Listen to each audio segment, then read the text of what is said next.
Ready, start. Learned counsel has further argued that when the prosecution and the investigating agency came across the evidence in relation to the mental condition of the appellant, it was their duty to have him medically examined and to place the evidence before the trial court. Full stop. This having not been done, the infirmity, according to the learned counsel, ought to result in acquittal of the appellant. Full stop. Learned counsel for the appellant has further submitted that although in the present case neither the public prosecutor nor the defense counsel raised the issue of mental capacity of the appellant, the trial court was under an obligation to ascertain his mental capacity, particularly in view of the prima facie evidence available before it. Full stop. According to the learned counsel, it was the duty of the trial court to have made such an assessment, and for that purpose, conclusive evidence was not required, and presence of some doubt itself was sufficient. Full stop. The necessary inquiry having not been made, the trial stands vitiated, and consequently, the benefit ought to be extended to the accused appellant. Full stop. The learned counsel has also referred to the decision to submit that the act of the court should not harm a litigant. Full stop.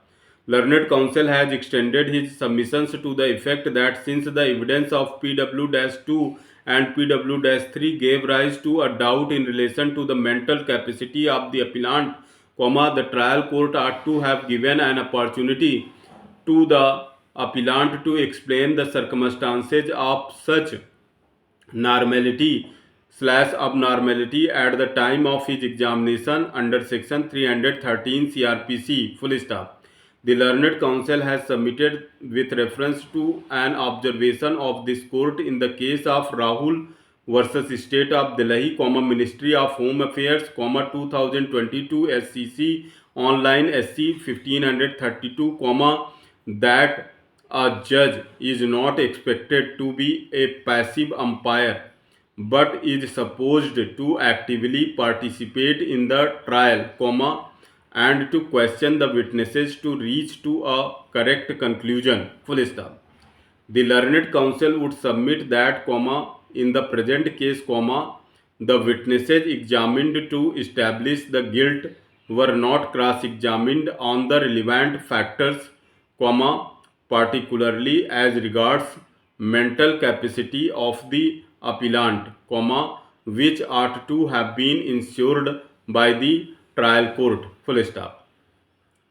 In the last limb of submissions, learned counsel for the appellant has submitted that even if it be taken that the evidence on record did not establish conclusively the mental incapacity of the appellant, it indeed raised a reasonable doubt as regards the existence of all the ingredients of section 300 IPC, including mens rea, and hence, the appellant was entitled to be extended the benefit of doubt. Full stop. The learned counsel would also submit in the alternative that the conviction, if at all, ought to have been under section 304 IPC. Full stop. In this regard, the learned counsel has referred to a decision of Calcutta High Court to submit that therein the mental state of the appellant, who was a habitual ganja smoker, was taken into consideration, and accordingly, capital sentence was converted to transportation for life to meet the ends of justice.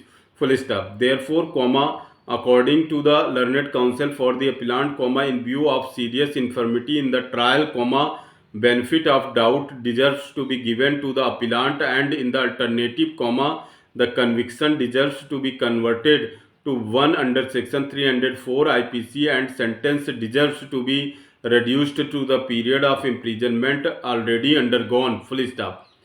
While refuting the submissions made on behalf of the appellant, learned counsel for the respondent state has argued that the circumstantial evidence on record undoubtedly lead to the conclusion of guilt of the appellant, and no case for interference is made out.